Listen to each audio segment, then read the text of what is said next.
mo na ipagdamot sa akin si Gerald. Sige na!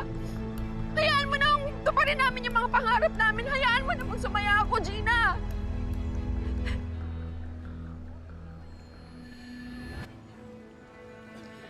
Ano ba tinatanga-tanga mo dyan? Bakit mo ba pinatatagal? Ano ba hiwalayin mo na si Gerald? Isoli mo na sa akin yung inagaw mo!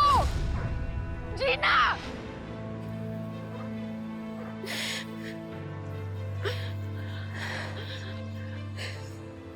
Betsy, I'm sorry. Pero hindi kita mapagbibigyan ngayon. Ipaglalaban ko ang pagmamahalan namin ni Gerald. Lalo na ngayon, magkakaanak na kami. I'm going to honor our marriage. Kaya hindi ko babalik sa'yo si Gerald.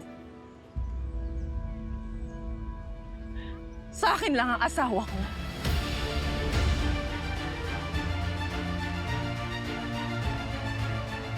Napakadamot mo!